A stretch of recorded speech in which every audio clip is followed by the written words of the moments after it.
right, guys, welcome back. Another episode of Sticks and Stones Unfiltered.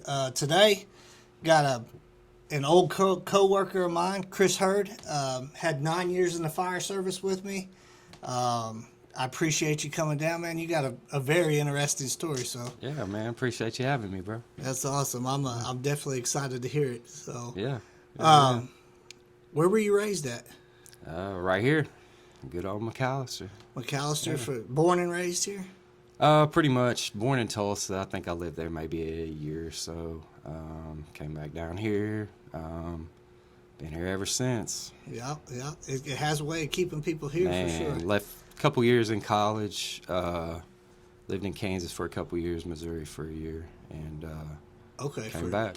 So you did all your high school here in Yeah, McAllister? graduated 2000, class of 2000. Yeah, 25 years, I guess. Jeez so. Louise. Well, Yeah, I know, bro. time flies, man. Heard Pearl Jam on the rock, classic Classic rock the other day. yeah, I thought, bro. man, Alice in Chains is on there. crazy Nirvana, to think. Yeah. So, I'm like, yeah.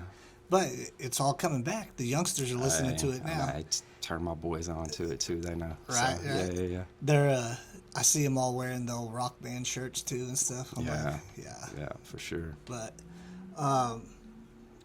so where did you go after high school? I know you were a baller. Yeah, ball, kind of took a back seat. Of course, I had my daughter in high school, so had a little different path, had to kind of stay closer to home, so to speak. Went to a junior college, ended up doing track, did high jump. Really? Yeah. Okay. Did pretty well. Freshman year was All-American. Finished third in the nation. In college? Yeah, junior college. So Hell yeah. I had no idea. yeah, yeah. It's so I did that. Stayed in Kansas. Man, loved every bit of it. Where were you at up there in It was Kansas? Allen County. It was in Iola, Kansas, north of Chanute. Coffeyville, about an hour. Okay. Up 169, kind of halfway between Kansas City, Coffeyville, kind of. Great school, great people. Lady in the bookstore, rest her soul. She passed away not that long ago. Took care of me like her own. Like I said, I had my daughter. Had my ex-wife at the time there, so my situation was a little different going in. Some coaches liked it. I thought, man, I got a guy's got a family. I ain't got to worry about him getting in trouble, yada, yada. And some was like, oh, man, I got this guy's got a whole family he's got to come on campus with. So Yeah. I kind of felt both sides to that in a way, so to speak. But, man, I did that. Stayed there over the summer, umpired some baseball, did some stuff at the college, took classes, and then had another coach. Man, it's crazy. I went through like 3 coaches in a year and a half. So I stayed there a year and a semester.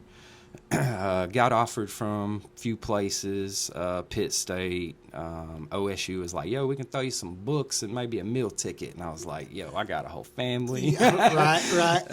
Thanks, but no thanks. I got to go where the money's at. So Missouri Southern threw me more money.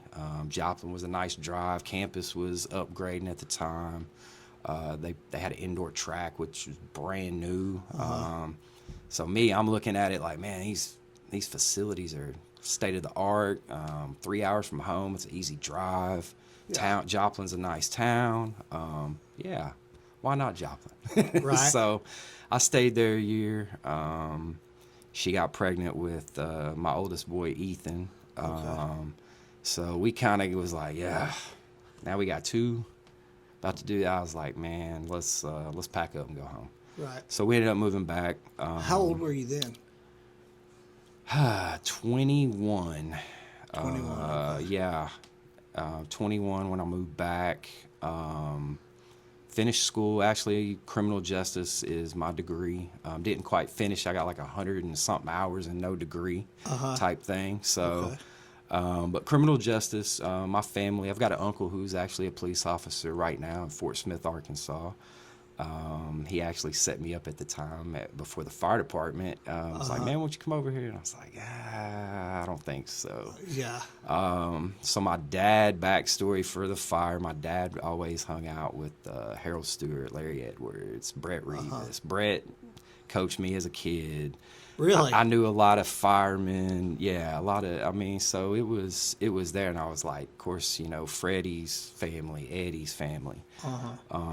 So I was around that at a young age, and I thought, no offense, but man, I kind of like to be a fireman. Yeah, right. Kind of like NWA. I don't remember making a song about the fire department. Yeah, right, exactly. Nobody hates the fire department when they man, show up. no. That's the only job I've ever had where you could literally tear the door off, tear their ceiling out, Flood their house, and they're cool. and they with love it. you. Yeah.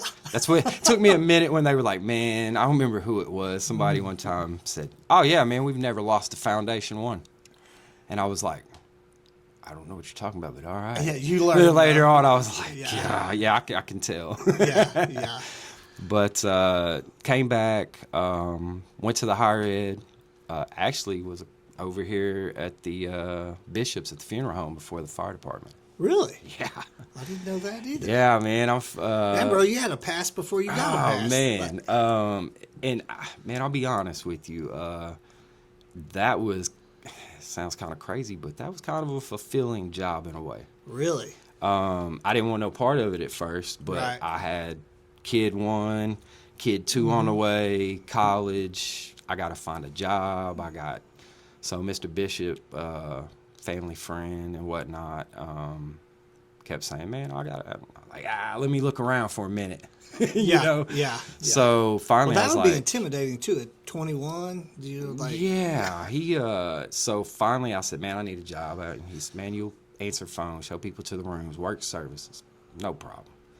About the second weekend, I was up front one weekend, and he was like, hey, I need help getting this guy dressed. And I'm sure it was like, yeah, you asking the wrong guy all over my face. I'll give you a raise. And I was like, I like money. Yeah.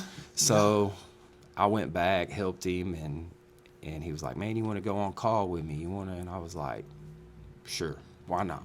Right. And it got to the point where I was going to the hospital in the middle of the night or going to a house and picking people up, loved ones people up. up, too. And you know me, I know everybody. So it wasn't uncommon for me to go, oh man, I know exactly where I'm going, or Yeah. I know these people here, or and that's a lot of the funeral service. You know, you want somebody that so I say fulfilling with I think as you go through grief like that, you see somebody you recognize, you can kind of have Yeah. that connection with. So, yeah. Almost a little dignity that they know that they know who you are and they know you're going to take care of their. loved Oh, one. absolutely, absolutely. And Mr. Bishop was like, you know, it was top notch understanding. You know, you take everything as this could be your grandmother, this could be your sister, this could be your father, whatever. Yeah. So I always kept that mind thing of like, man, maybe in heaven one day these people are gonna thank me for Yeah. taking care of them. Hey, Yeah. thanks for letting my suit look good or whatnot. You Yeah. know, Yeah. I No, mean, I it's a understand. different kind of. It's kind of like the fire service with the jokes and the whatnot, Yeah. and humor, so to Uh-huh. speak.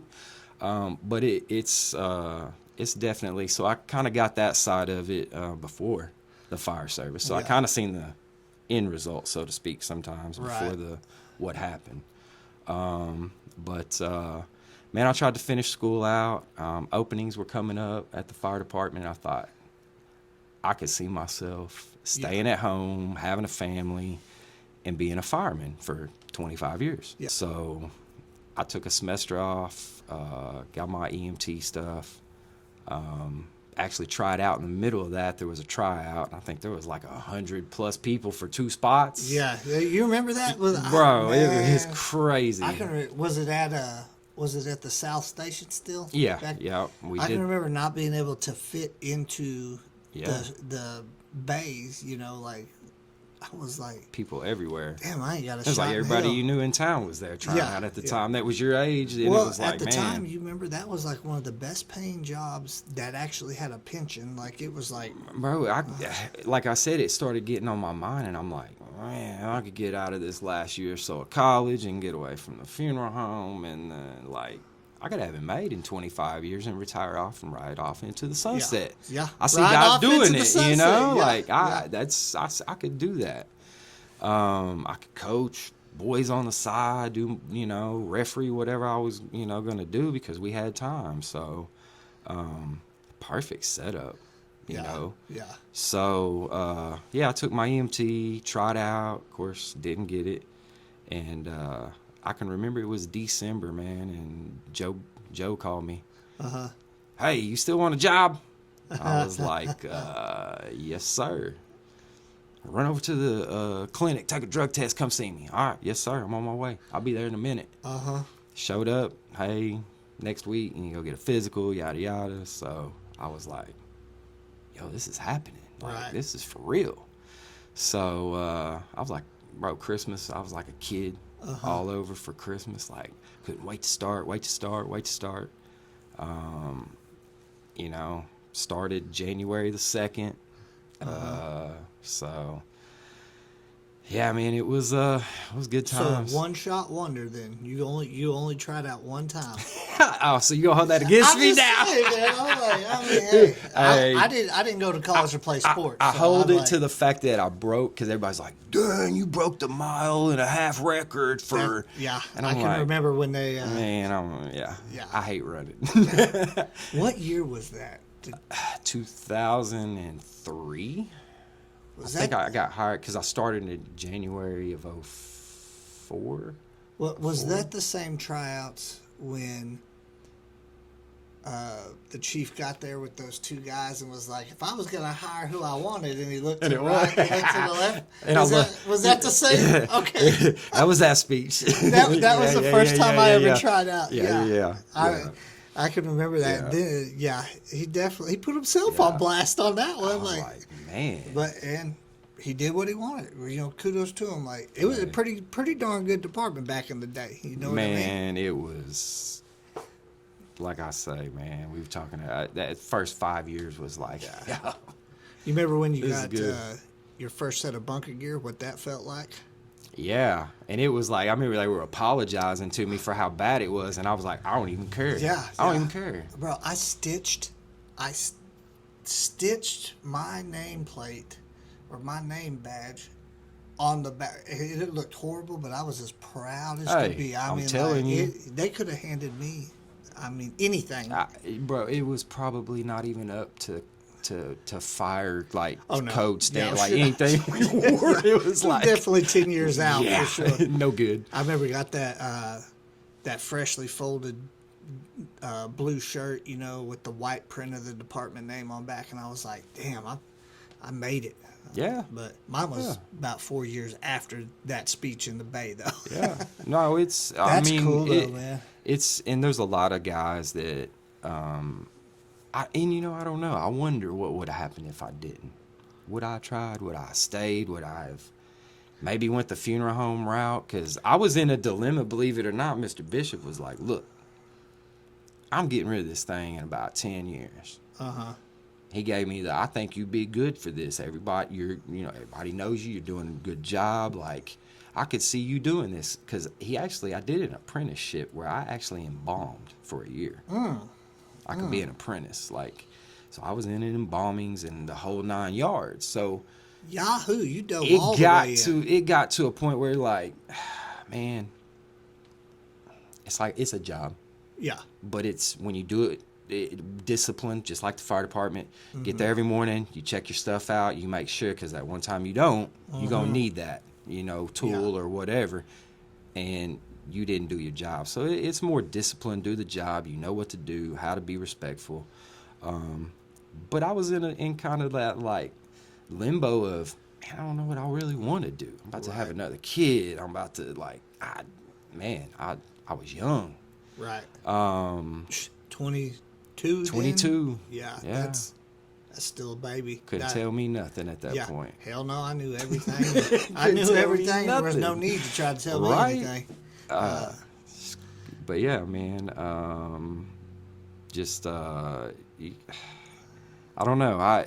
I wonder. That's the one thing I wonder. What if? I look back and there's incidents where I was like, man, I wonder how would this have turned out if I would have took this other road. Yep. You know, there's a lot of roads that if I would have took, I'd be sitting over in the penitentiary. Oh man. So I like thank God I didn't take those. You know what I mean? No regrets. I don't have any regrets, or I wouldn't be sitting here talking to you today. Yeah. But my thing I always say, hey, we made it this far. That's When right. stuff goes bad, that's That's why I right. always say, hey, we made it this far. I'm sure we'll make it through this. You know? Yeah. So, and I don't know if that's just age. I don't know if that's just touching the stove hot one too many times, but Yeah, I look at it for now, for sure it's age, because I'm like, that's just a hiccup in the road anymore. Yeah. I mean, like, yeah. really stuff that would have just threw me for a loop 15 years ago. Now I'm just like, shit, it ain't no big, I got another No. paycheck coming. You No, know what I mean? yeah, Or like, yeah, let me go yeah. hit the savings, you know, like, Yeah. I mean, it is weird how age just lets that little stuff roll off your back, you know? Some things you can't be taught, man. You Yeah, just have to yeah. kind of learn it. I And- definitely the fire department for me when I was young. I mean, like, it set me on a better path than I was headed down. You know, and Yeah. of course I had Yeah. my little girl. That's the thing that probably saved my life for sure. I mean, like, had I not had a child, if my child saved my life, because Absolutely. I was wild, crazy. I mean, like, hell, everybody still thinks I'm crazy, but I mean, like, she really, I was like, I have to be around for this one. Absolutely. You know what I mean? Like, Absolutely. So, and then, so I had her, ended up going to work at the prison. I worked out there because of her, because I was like, well, I need to get a job that's got benefits. And I got Grown up. Yeah. job, boy, and so I to I speak. shouldn't have got that job. I was Yeah. young as hell, still Yeah. goofy, but Yeah. they hired me. I got on out there, and then I realized I don't ever want to come here, ever.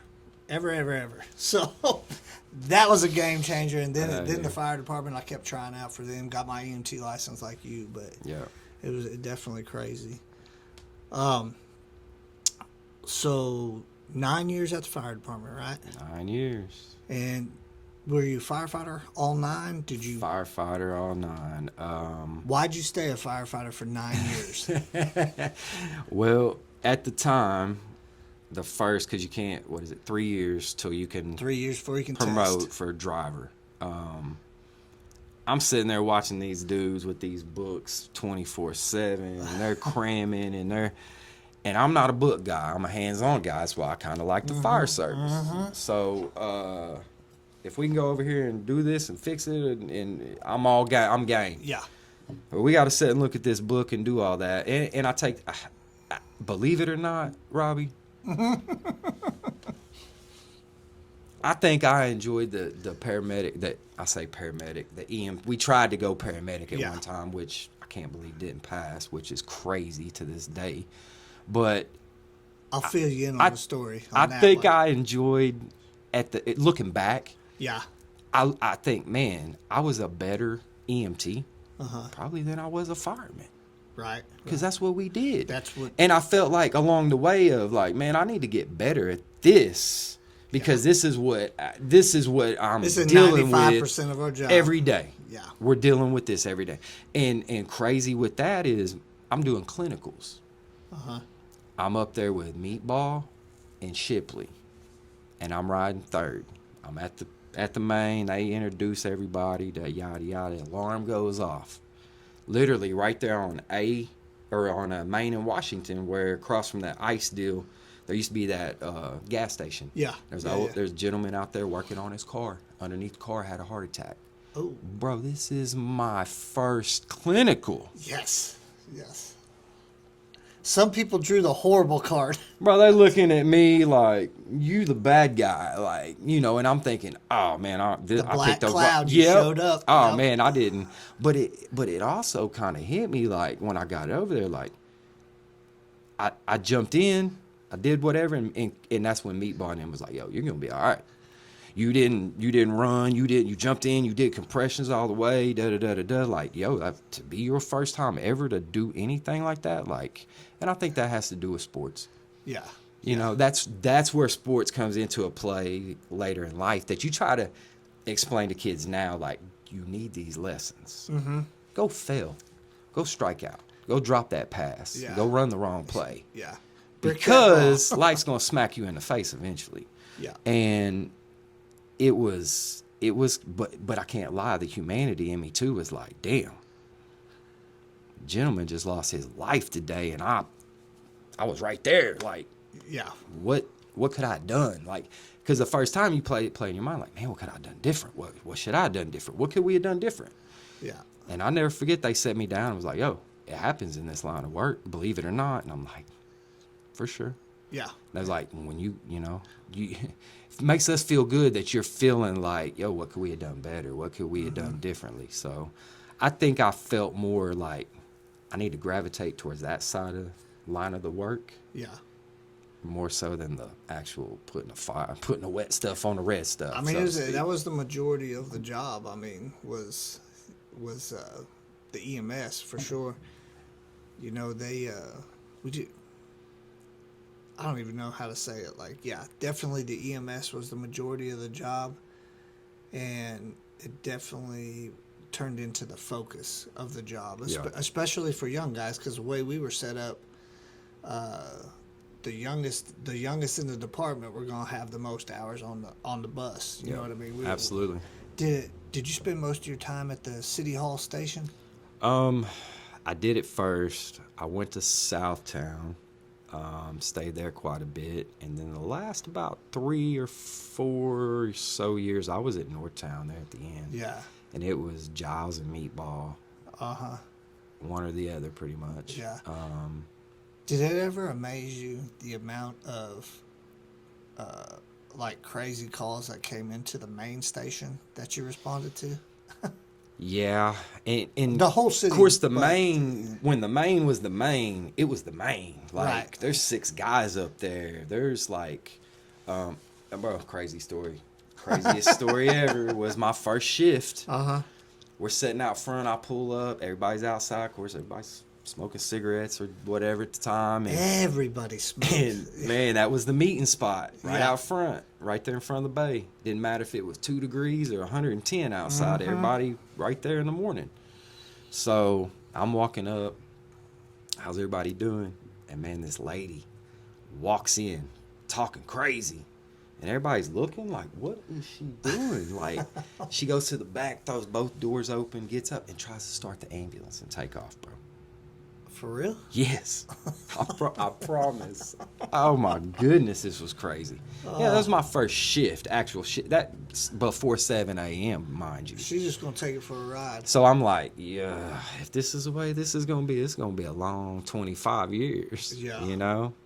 But yeah, that was my first shift on. But that's when like I say, there was 6 guys, 5 guys minimum at a time.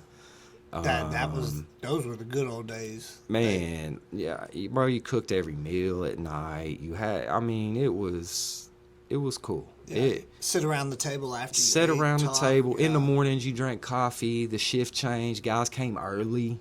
Guys got up early, like just to, talk trash to whoever was coming in or, hide their lunch. Somebody was always doing something. Yeah. So those were the good times at the main. Do you remember the ice storm that came in? Like, that ice storm came in right after I started. Yep. And they moved everybody from all the stations we came to, brought mattresses up there. It's like laid out everywhere. Your kids, some were taking showers and eating, and wives were cooking meals. And... But it was like, that was what I missed because everybody, even though it was a bad time but we were all together. And, I think chilling. I was there. I went to work. It was crazy that morning so it hit. I went to work that morning, and I lived in Northtown, and I was working at Southtown, and I was coming across there at Carl Albert by Walgreens at the light, and Southtown just poof, I seen everything just go black. Oh, from the Transformers? And I was like, oh no. So I get on the phone, call them. I'm like, hey, get the house ready, it's coming. And I look back to the north, and everything's still lit up towards the hospital and that way, and I'm thinking, oh man, they got a little while. Y'all go ahead. I said, turn the heat up to 90 and let it blow as hot as you can for a minute, all that. So by the time I got to Southtown, of course, I think it had a generator at the time. Because it had kicked on, and of course we had all those wood stove, or not wood stoves, but the gas infrared stoves. Man, those were. Ooh, that those thing are good during the yeah. wintertime after a run. So I knew we were good there, but they kind of made, like you said, man, they made everybody go. But bro, it hit early that morning, and everybody was called in, back, all that. But I think I finally went home after like maybe 2.5 days, maybe 3 days. Were you involved with the evacuation from the Aldridge when we were having to get the people in wheelchairs off of like the 10th and 9th floor? Because I got called back in for that. That was the craziest leg day I've ever had, because it was up and down, bringing them down. And like, that was just on like the 10th floor. We got to the 9th floor and bring them all back down to the lobby. And like, I went to the manager. I shouldn't have. I should have let somebody else go to the manager. But I went to the manager and I was like, hey, why are all these people that are mobility impaired on the 9th and 10th floor? Yeah. Well, what do you mean? And I was sure. like, if there's a fire, there's only 9 of us on duty. Yep. We are not going to be able to evacuate everybody off. And they were like, oh, so like they actually did move some of the people that were like in power chairs and stuff, you know? Well, I remember the Aldridge anyway. You had to set the cot up and stick it in the corner just to get it up to a floor. So if you was coding somebody, we full coded somebody sitting up, pushing on their chest with them sitting up, and I was like, but it is what Make it is. Work, bro. It's what we got to work with. Get it? Yeah, improvise for sure. Yeah, there's that. Man, the crazy story with that one was, I was sitting at Hunan's after some of the power came back on in the chicken plant. Oh my God! Yes. So they called everybody in. Well, at the time, I'd been at Southtown all this time, and my job was the ladder truck. Bro, I'd had it out. I was getting it up, down every morning. I was like, knew that thing in and out.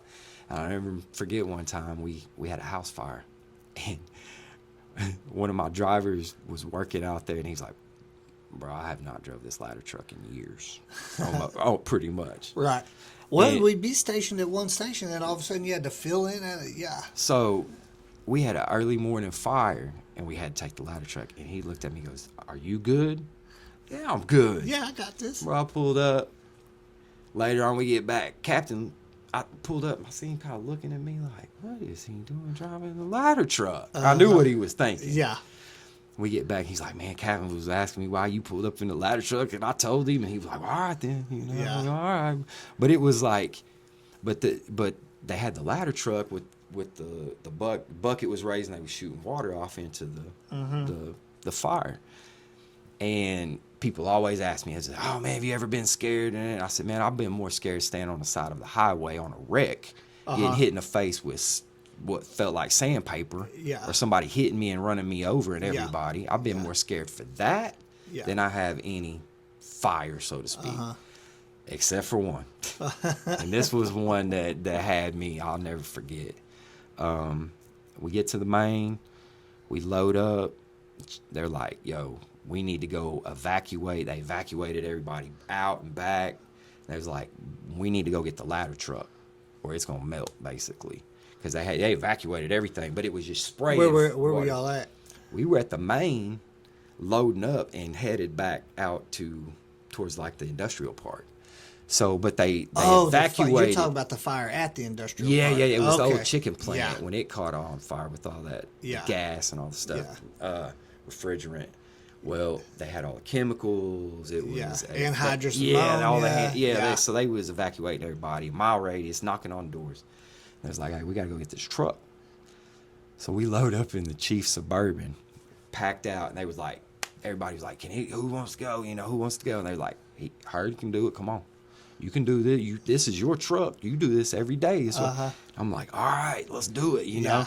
And I'll never forget, bro, it felt like pregame, about to play somebody, and you just in this, and it's just, and bro, they literally kicked us out. 3 of us. Yeah, damn near vibrating. And I jumped up. They're like, get it out. I'll turn it off. So we'll kill the water.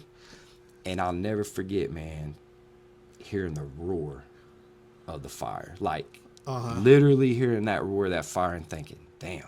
Yeah. This is crazy. Like, for a minute, and then you training kicks in, you do what you do, but Yeah. bro, for a second you freeze. I don't care who you are. When you get to that point, you're like, oh damn, Yeah. this is crazy.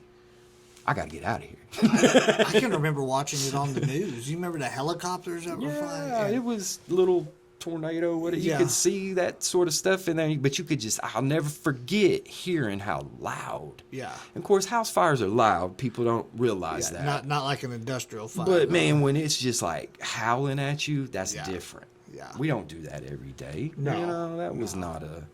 When, But when that fire came in, I was brand new. I was so new they wouldn't even let me go to the fire.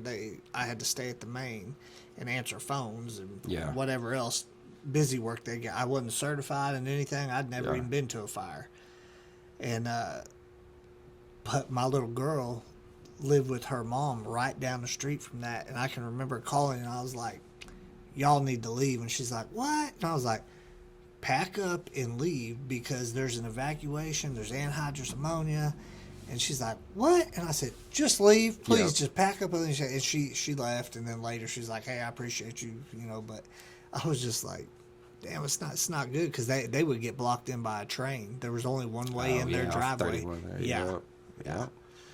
But yeah, it amazed me how many that ladder truck was always up doing spraying water, that platform. But and it didn't matter how big the fire was, how small it was. You could pretty much you can guarantee you're gonna see that ladder truck doing something. Yeah, Or fixing the internet at the Yeah. water tower. a lot of flagpoles fixed with it. Oh for sure. man. Danny Bennett caught me.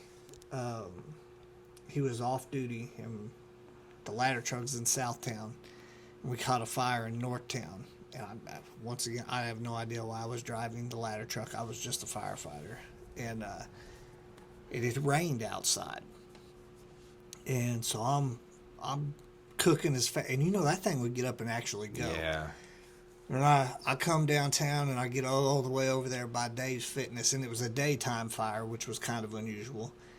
And I turned that corner to go westbound on Electric, and the back tires broke loose on that truck, and I was drifting like Tokyo Drift with this truck westbound on Electric, and I can remember seeing where I'm going out the passenger side window and just trying to steer into it, and I locked eyes with the car, and about that time my back wheels caught back up.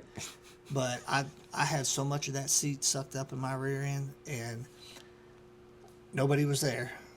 Like, I didn't think anybody was there. And then, sure enough, that call comes in.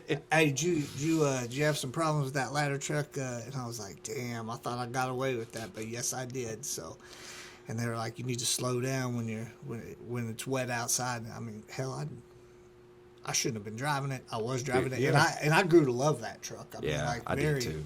I did too. Very versatile truck. I loved it. And that's what most people don't understand is, man, you may go to a wreck and be on the ambulance and take somebody to the hospital. Yep.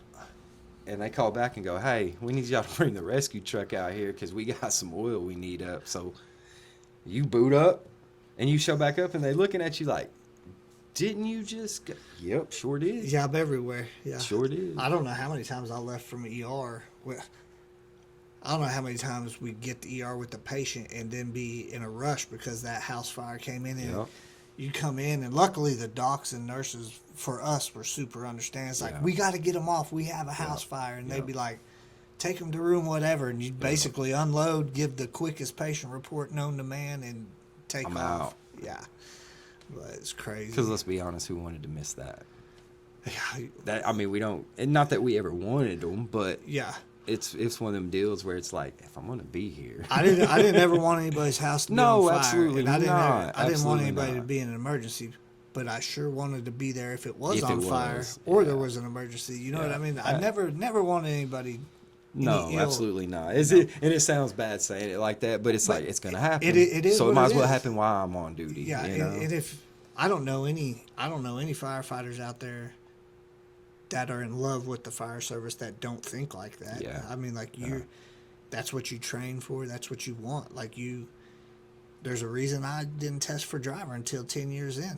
I didn't want to give that hose up. The nozzle was a nozzle. You asked me. That was the original question 10 minutes ago. Yeah, but, yeah. I never. I'll say this. I ain't gonna put him out there, but I've got an older family member that was on the PD side, and he told me one time. He said, "Hey man, you do so much on your days off making money that you're not gonna quit this. Mm-hmm. You can always get off when you're on the low man on the totem pole, so to speak." And I thought about it, but again, that first 3 years I was there was no way I was getting hired. There was people that had 110 points by the time all they had to do was write their name on the test, so to speak. They were gonna get it. Yeah. I'm like, why am I testing? Why am I wasting my time on? And then I want to say I took the test that time. The next time it came open, I was like, I'm not taking the test. I'm not studying. And one of the chiefs at the time came to me and was like, why ain't you taking the test? And I'm like, bro, I'm not taking, I'm good. I like getting days off. Well, and at the time it was kind of like, you move up, you get what shift you want to be on, you get to pick what station you want to be at. With your seniority. It had its perks, don't get me wrong. But then it's like you break it down. And let's be honest, at the time, man, what was it, $150 from firefighter it was like, bro, to be babysitting some people and all this responsibility. I'm like, no offense, but I can go referee a basketball game, clean a carpet in a day. Yeah. And I made that with no other responsibility, so to speak, because you're going to be a driver if you're a firefighter. You're going to have to make some decisions that we were too small of a department not to. Yeah. Once you were a senior firefighter too, you were doing everything a driver was going to do except get that $150. And we both know, and I'll say it, but some people like power. Oh yeah. That was the thing. Yeah. It was a power trip. It wasn't, and I didn't care. Y'all can have that, bro. I'm good with that. I'm here to do a job, do the best job. I'm gonna do my job while I'm here, and I'm gonna give my loved ones and the town I love the best care they're gonna get or the best service they're gonna get while I'm there for 24. Yeah. I'm gonna give you that. Other than that, I hope nothing bad happens. Yeah. But if it does, hey, I hope I'm there to help. Yeah. Type of deal. But some of that was power driven, I feel like, because it couldn't be money driven. And then people say, well, you get it on your retirement over so many years. Yeah, I get that too, but I'm gonna get half of 150 again after taxes, less than $75. Yeah. And I was kind of at that spot in the road of hirees that was like, I seen all the guys before me reaping these benefits, and I'm thinking, man, I'm over here like I can't wait to get my buyback. I can't wait to get this. And it's like it slowly started being taken. Yeah. And eventually I'm like, man, I went from I'll say this, when I was at the funeral home, going to school and working there, I took a little bit of a pay cut. Now, I didn't have the benefits I had, obviously. Yeah. But I took a pay cut, monthly income, to go to work at the fire department the first year. Yeah. But again, I refereed, I did the cleaning stuff, whatever, with the family at the time. So I had other ways to make money because I had more time off. Right. And I even worked at the funeral home for a few months off and on my days off for a while, just to help them out. But when I got to firefighter 1, firefighter 2, you could go get the sticker classes and get you $20. They would give you the sport truck. They'd pay for your hotel. They'd let you eat for the weekend. Oh, it was beautiful. Yeah. Yeah. And after about the first year or so I was there, it was like, all right, we can't pay for your room, but you can take the support truck and we can maybe pay for your meal, one meal. All right, and then you don't have to do your own. You have to pay for your own class. And it just slowly Yeah. started just. Good luck. Good luck. Yeah, Good luck. those things started happening. It used to be like, if somebody's going to school, they got off to go to school, to class. And they got to be like, you can't get off. You can't go to school. You just can't go. We'll do it here. So it's like, man, it just, it slowly started kind of losing its, Yeah. like, dang, do I really want to do this for another Right. X amount of years? Am I going to make it? Right. So, at your 9-year mark, you just decide you're going to check it, right? Man. How does that go down? Lots, bro. It was, I want to say I just paid attention a lot, obviously, and I seen who was about to retire. How many people had just retired? How much longer so-and-so was going to be there, and they were gone. And I'm like, where's this going? Like, do I really want to be... and again, back to the money, it was like, when I put the math to it, I want to say I was making like $12 or $13 an hour. Yeah. At the time. Yeah, because it's 24-hour shifts. Yeah. That's the only, you work all them hours, you get more money. But Yeah. when you broke it down, it was like, and over those like 8 or 9 years, it was when it was city freeze, step raise freeze, this free. Bro, I had missed so much. Yeah. Step raise, No this incentives. raise, no now incentives. you get your incentives. Sticker yeah. pay froze. You don't get, and it was like, I don't see this getting any better. I wasn't in a good spot, probably mentally either at the time. A lot of drinking. A lot of drinking. Yeah, not like just days off. Not in the morning, but in the evening when I got done cleaning carpets or whatever, going to a game. Oh, I was gonna crack a cold one or 7 or whatever was in the fridge. I feel like I was in the same spot with the drinking for sure, because like it was almost. I felt like I was the stereotypical firefighter you see on TV. Absolutely. You know what I mean? Like that. Not the guy that's doing everything right, but I was the one that. I was working hard and I was playing hard. Absolutely, we all did. Yeah. It's like we talk, man. You give a 22-year-old that mentality, or that mind frame of back 20 years ago, what we thought of firemen, and you got to think, bro, that was post 9/11. Yeah. When everybody was rah and the firemen and the military and the not so much now. It kind of lost its. I really like. I can't remember what movie it was, but it was like. I felt when I hired on it at 28 years old, I was in the best physical shape of my life. Yep. Poor as hell, but the best physical shape of my life. Had the best job you could have. Yep. I was like king of the world, man. Like you couldn't tell me. No. Couldn't tell me I was wrong. No. Couldn't show me I was wrong. No. Look what I'm doing. Yeah. Look where I'm at. Yeah. And then, dose of humble pie hits you in the face, which is not a bad thing. Right. But yeah, man, and people told me, you need to quit drinking. You need to quit. You're not the same person when you're drinking. But I'm like, I don't wake up in the morning and drink. You know? I wasn't going to work drunk by no means. I wasn't going, it was, but on my days off and when it was quitting time, I was going to drink. Yeah. And, a couple injuries here and there, and that became the pill epidemic, so to speak, time frame we was working in. I liked those a little bit too. You mix that with a little bit of drinking. You had some injuries? Yeah, I had a few. But bro, I never really just was out. I think the longest time I was out was like, bro, I was getting sore throat. Like, man, there for like a year, it was like all the time. And I never got sick. Like, I never got the flu, never got sick, none of that. The whole time I was there, never got sick, never took a flu shot, none of that.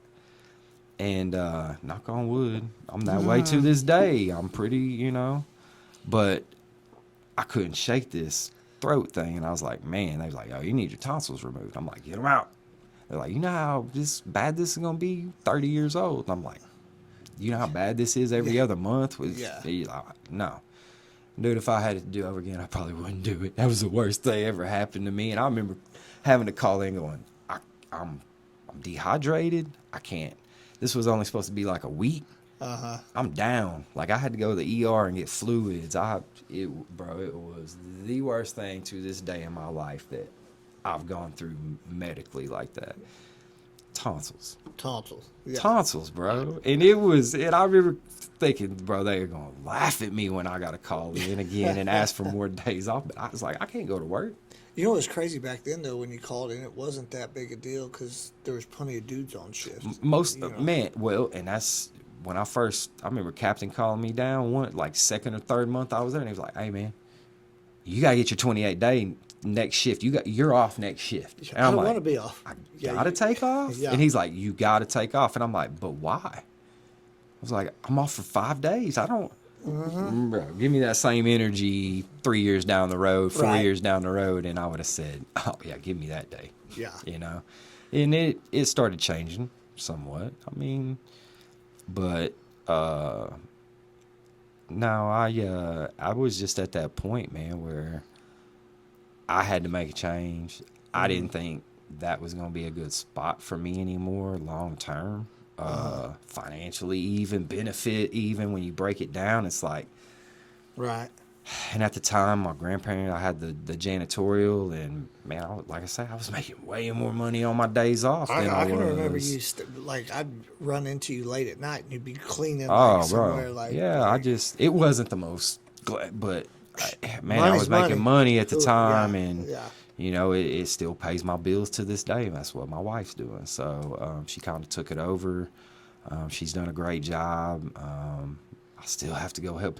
I still had, guys will still see me looking at me like, what are you doing? I'm like, man, I'm helping her, So it's paid many of bills, bro. It's paid many of bills for my family over the years. So, but at the time it was doing very well. Yeah. And I was like, well, that's a lot of money to leave on the table to not at least try. Right. Probably not the right time. I needed structure at that time in my life. I needed, I had to learn. That's why they always tell kids, man, like, you don't need free time. I tell mine, you got my blood in you. I know what you're capable of doing with some free time. Right. So no free time for you. Yeah. So, but I say timing's everything. It was a bad time. It was a bad season in my life, no doubt. Yeah. I don't regret leaving. People ask me, I was like, man, you regret leaving? I'm like, I don't regret leaving. I miss the fellas. I miss the last few retirement parties, the guys. It feels like, man, it feels like old times, kind of. It's like, this is what it was about back then. Jimmy's party, when we were all together, it was. I was like, damn, this is the good times I remember. That's when it was good, man. Yeah. And it and it's cool because I still have everybody, everybody still includes everybody, and it feels good, man. I can't lie. It's like a fraternity. Yep. We weren't in some fraternity in college, but we got a fraternity. We got a brotherhood. Yeah. I mean, a fraternity that was paid for in sweat, blood, and tears. Oh, bro. I mean, really, like, bro, literally, you've had, you've had colleagues have kids get sick, relatives, parents pass away. I mean, you've literally seen people go through it all, and it was cool to know that you had guys there. Yeah. Some guys might not have said it. They might not have really acted like it at times, but you knew you could call on guys no matter what.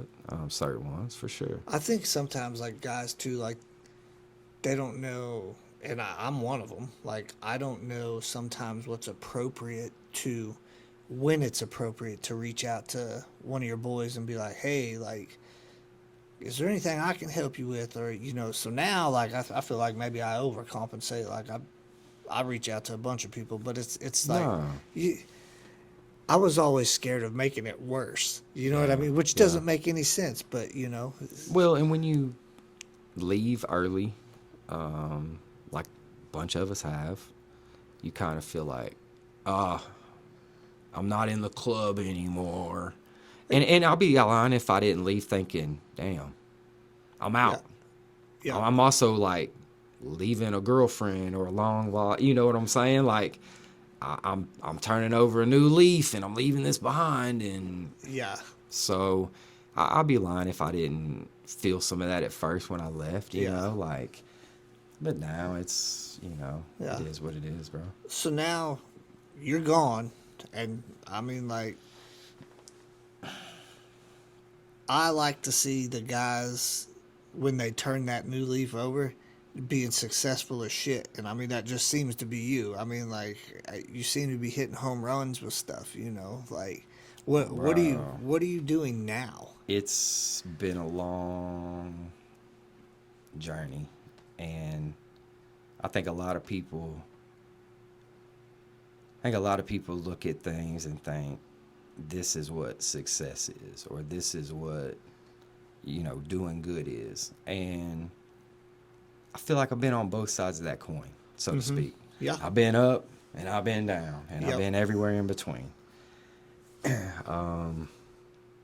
And I think that middle ground, I've been saying it about the last year, like, man, you can't put a price tag on peace of mind. The older I get, the more I'm like, I totally understand that. Another thing with now. age, for sure. Being a grandpa now, man, I'll be lying. It's kind of, You're grandpa now. yeah. I didn't know that, bro. Yeah, 2 months. June 19th. Hell yeah. Congratulations. Lil Wayne, looks just like me. Yeah. Just like me, poor feller. He ain't even stand a chance. Looks like my daughter, which looks like me. So Right. looks like, I look at him and I'm Heavy thinking, genes, bro. Heavy bro, genes. big Like- time herd genes, man. I say it all the time. So sorry, kids, grandkids, future grandkids, whatever. But man, it wasn't all, and even now it's not easy by no means. But I had to come to a point where I went to rehab, for which a lot of people know, a lot of people don't, a lot of people speculate, a lot of people wonder, for several things. But man, mainly for me, like I say, I was just in a bad lost time of my life. Right. And I didn't really know what was going on, to be honest, man. How did you realize that? What was the determining factor for you deciding to go to rehab? My ex-wife finding things and speculating and knowing, and kind of just, I knew, I just kind of left it out there to, like, I don't know, thinking back on it, man, I think I was asking for help, but I didn't know how.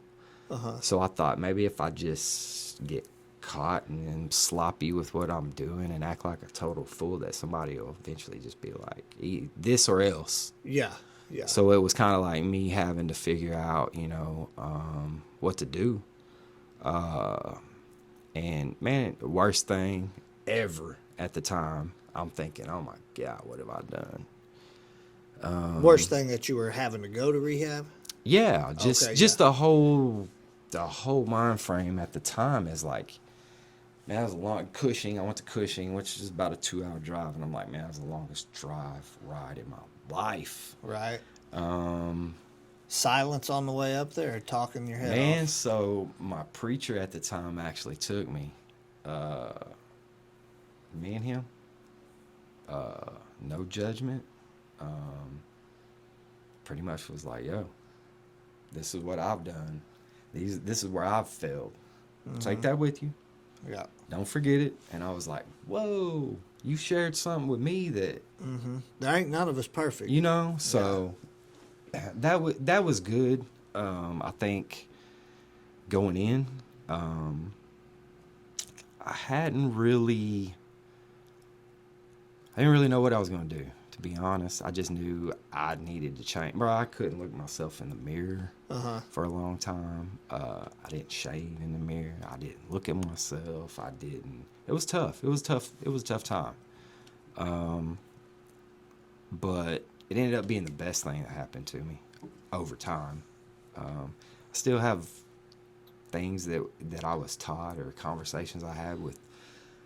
I had an older gentleman that was a roommate who was in his 60s, Western Oklahoma, was an old rancher farm guy. Man, he'd been drinking since he was like 12 on the farm. That's what you did every day on the tractor and whatever.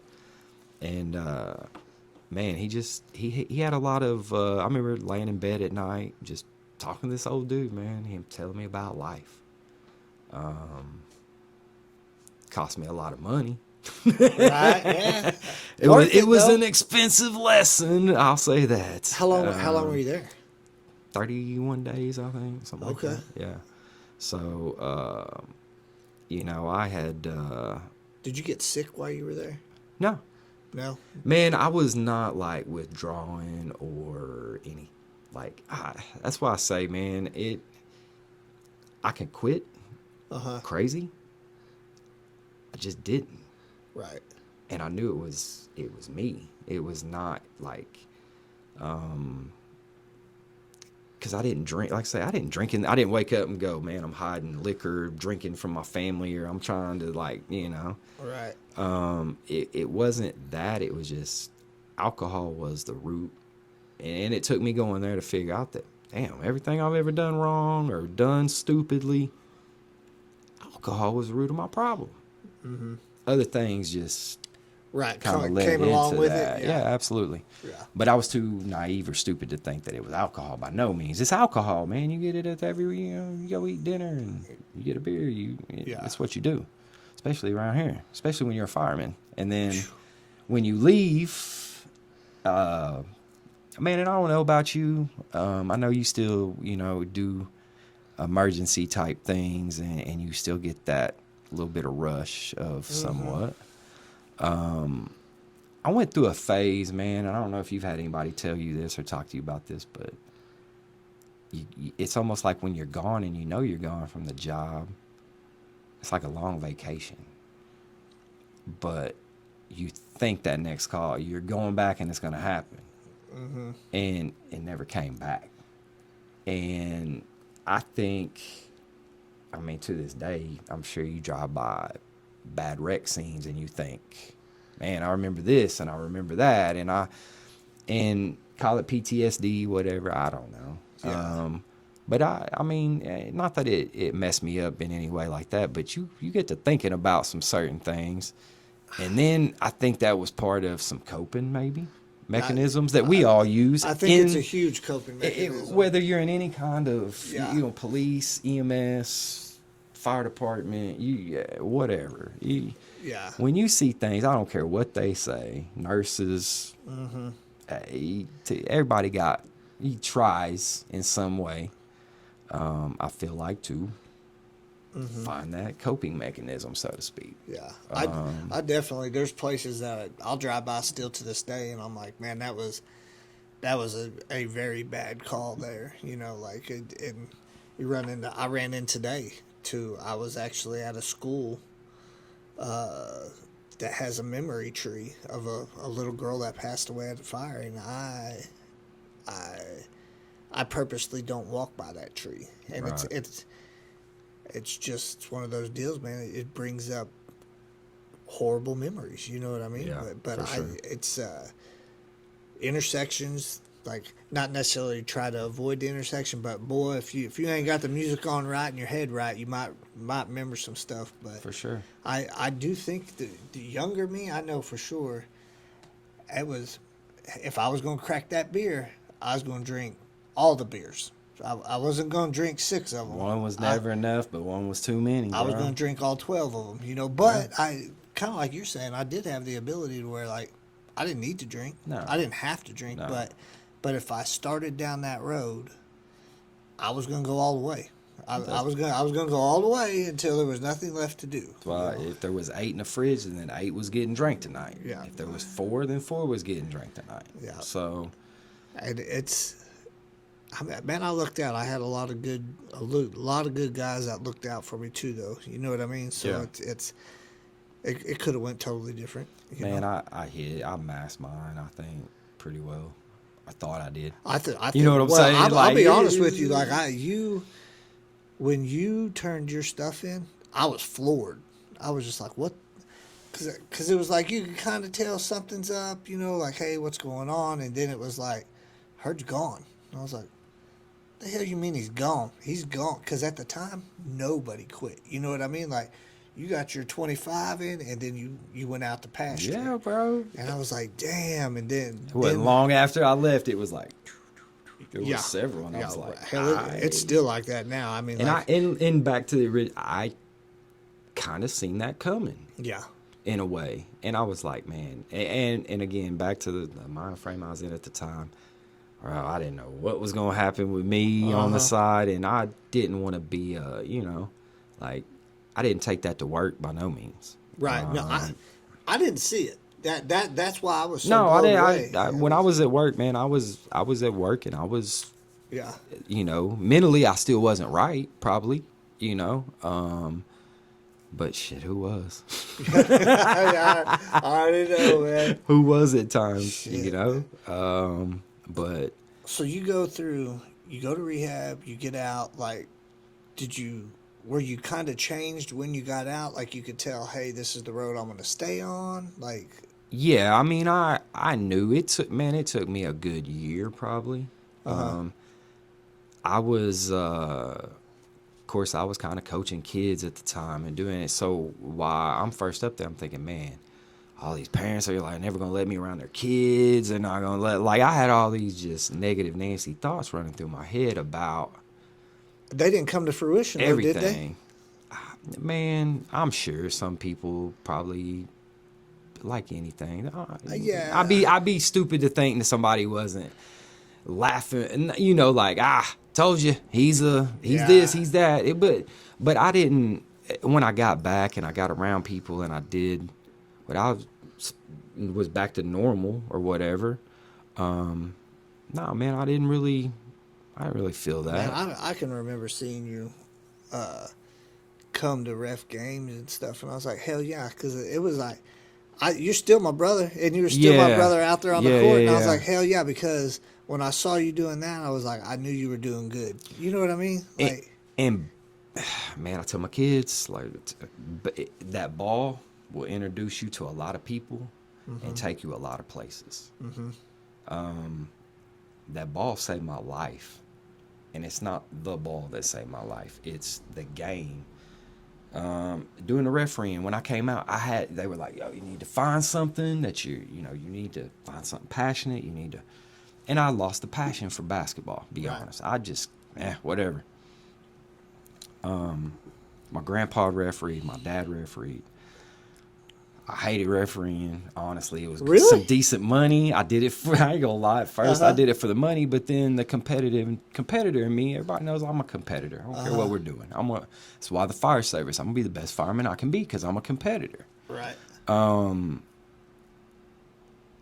I thought, man, I don't want to be made a fool out here on the court. Somebody talking about me on Facebook or this or that, So I kind of put my passion into refereeing, and I thought, man, I'll do this. I'll do high school. Man, you ought to do some college. Nah, I ain't doing no college. Yeah. Go to this camp. I go to this summer camp. I get hired. I'll start doing some games at Eastern and Connors, and then I'll start working my way up, and bro, it kept me focused. It kept me looking at something that I was working towards, because obviously I got back working at the gym at Signature at the time, which, I loved working out, working with kids, the whole like speed and agility stuff, and of course the adults. I still had some, a lot of the firemen came and worked out over there, so I got to still see some of the guys in the morning. So the gym was a great place for me. That was kind of my safe haven.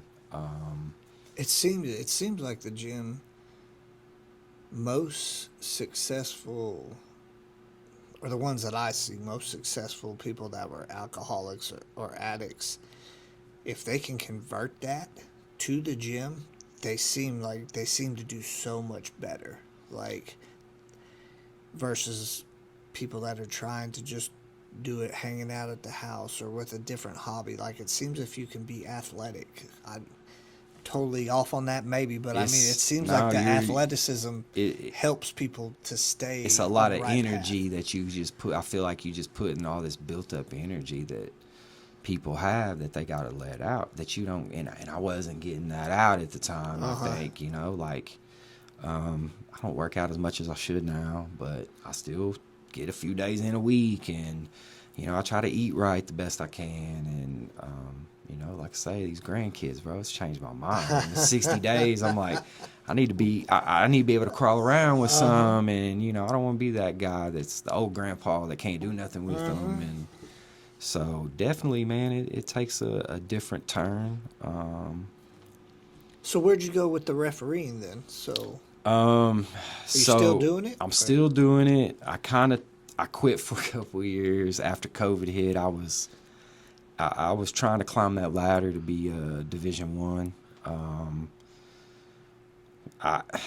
not saying I'm trying to climb that ladder now, but I'm back in.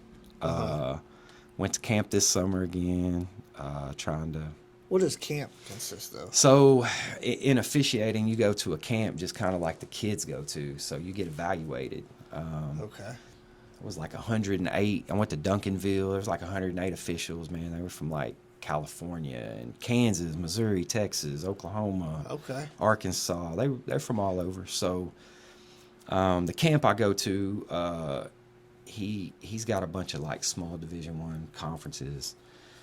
So you get hired in the conference. So when you see officials in college or whatever, you get hired for the Big 12, the SEC, whatever conference you're in. So like right now, I'm hired in the junior college in Oklahoma, the Eastern, Connors, Murray, all those guys. NEO, I call in that conference. I call in the SAC, the Sooner Athletic. That's Chickasha, USAO, Langston. Got some schools in Texas, some in Kansas. I go to Kansas a couple times a year, go to Texas a few times a year, go to Arkansas a few times a year. You got the GAC, which is Southeastern, East Central, Southern NAS, OBU. So I'm doing some of those schools, and then I'm still doing some high school stuff. Just again, man, refereeing, it's like a brotherhood. You're always seeing the same guys. I sometimes call with the same guys. When you go to college, they assign you. Like he'll tell you what school you're going to and who you're refereeing with. High school, a little different. You can pick your guys. You kind of pick your games you can go to, whatnot. So sometimes I take games in high school. Just go referee with my buddies too. Hey, it's gonna be a good high school game. Let's go. Yeah, let's go. We'll be right there. You know, so it's and it's like the fire department. Man, referees like the fire department. It's a brotherhood that you ride to the game together. You talk. And college is a little different. It's not quite as that's why I still like high school. Everybody meets somewhere. You at least drive together. You can talk about the game.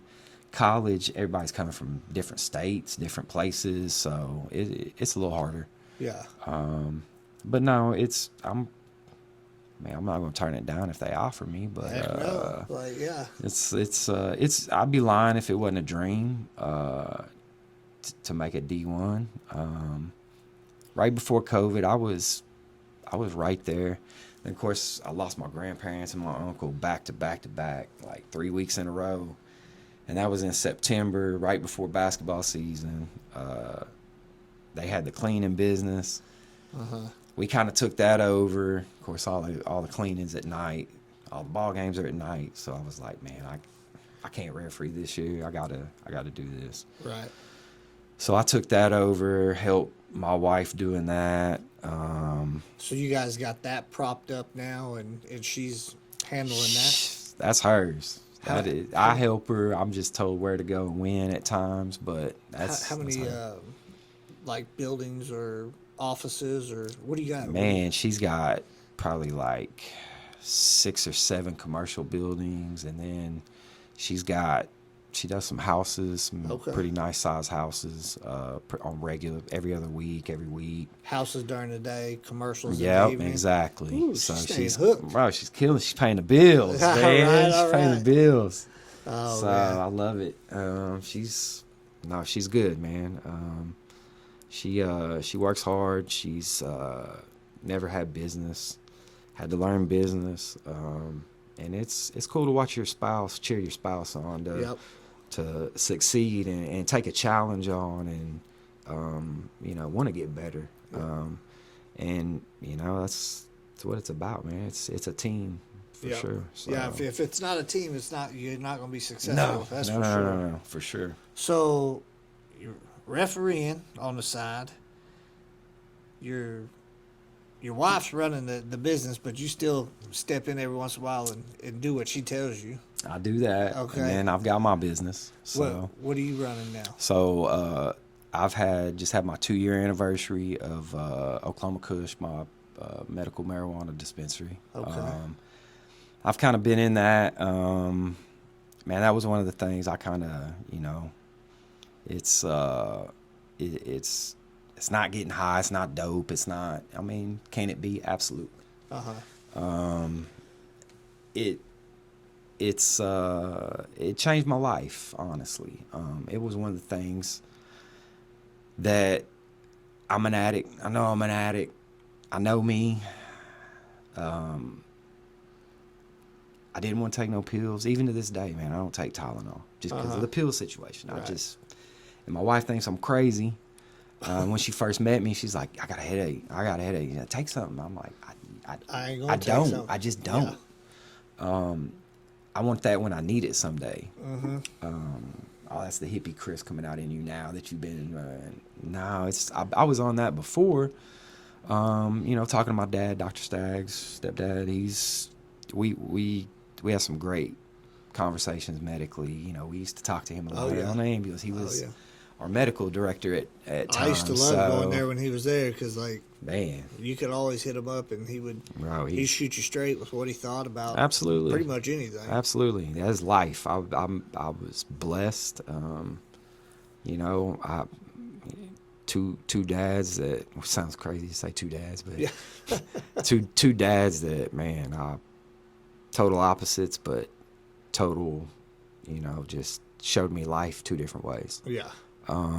So talking to him, we talked a lot about the cannabis, about, of course I was using it before it was legal. Once I got back from rehab, I used it a few times, and I'm like, man, it just makes me go to sleep. I used it to go to sleep. I had a buddy who had the same situation with some pills, and he's like, look, bro, smoke weed. Just smoke weed. I'm like, bro, I'm not smoking that. I'm not going to jail. I'm not doing any of that. So rehab, when you went to rehab, that was strictly just pills and alcohol then. And I had smoked. Excuse me. I'd smoked a few times up until that point, just trying to. But it wasn't like that wasn't your fix. That wasn't my go-to. I was still going to try to drink regardless. Yeah. Or Okay, I didn't mean to take a cut you pain off. pill. No. So you're hollering at them, talking to him about cannabis. And yeah, and I didn't tell them I was, obviously, when I left rehab. I'm like, I'm smoking weed. Oh yeah. I didn't take Yeah. So when medical came in 2018 here, let me backtrack. So I was closet smoker, whatever you want to do. There was no gummies. There was nothing. You either smoked weed or you didn't. Okay, so back then when it's not legal, how are you coming up? How am I weed? getting it? Yeah, how are you getting weed then? So, man, hope my sister don't watch this. No, it's not. No. Yeah, So to No the names. No. So shout out my sister. But she lives in San Diego. Most beautiful city, and I love San Diego. So my buddy that was telling me about the cannabis, hey man, this is what you need to do, this and that. He's out in California, and it's medical out there in California at the time. Oh, okay. Okay. So I'm stupid to the fact, like, I've only seen brickweed, seeds, whatever. I smoked a few times when we were younger, but man, we had drug tests in high school. I wasn't about to miss sports. Right. Get hired on at the fire department. I ain't about to miss, I ain't about to mess that up. So I was kind of that, like, weeds for losers. Yeah. I'm a drinker. You don't want to do that. And now that I've been on both sides of this coin, so to speak, yeah, people who drink and don't smoke and people who smoke and don't drink don't really get along. Believe it or not. I can't believe it. I mean, it's one of them two totally, and I see, both sides. And I think a lot of Vietnam people, I've heard some of the old guys talk about, even in like Nam, there was that even in the military where you had your smokers and your drinkers, and they didn't get along, even in the military, so to speak. They all both thought the other one was stupid. So, but man, he told me, he was like, yo, if you would just do this, I'm telling you, it'll change. And I'm like, it's illegal. I got to do this hiding, smoking it, and knock me out, bro. What are you talking about? I want to eat the fridge and go to sleep. And he's like, well, eat the fridge and go to sleep. Eat the fridge and go to sleep. So I'm like, man, I do sleep good. So, that's how I started. But I would go to California a lot, and I never brought it. I always flew out there most of the time, so I couldn't bring nothing back. There were people who was making trips, bringing and stuff. things. Yeah. So, and I wasn't a dealer by no means. Like I didn't want nobody to know what I had going. Right. But looking back at it now, like even my partners that I'm in business with, they're like, yo, how did you know about all this stuff in 2015, 2016, 20? And I'm like, I just knew a guy out there that was in the industry. My sister lived there. When I would go out to California, I would meet up with him. He would hook me up for the week while I was in Cali, and I had a good time. And I was like, if I drove out there, I might bring something back, but nothing crazy. Like I wasn't doing nothing crazy. Right. Just enough like, yo, I'm too scared. Yeah. So, which is crazy now because people see me and they're like, and I'm like, bro, it's not bad. I mean, so you were basically getting yours here back then because of California's medical marijuana. Yeah, stuff. so I was smoking medical marijuana or at the time. I don't know, cannabis. I was a whatever, bougie smoker. I was a top high class. purple Like I hair, did, twist cut, all that stuff. So that's how I started. But I started learning. But the thing about it is when you actually started learning, like what a strain is, what certain things do. There's certain things that'll make you sleep. Certain things that'll make you feel happy. Certain things that give you energy.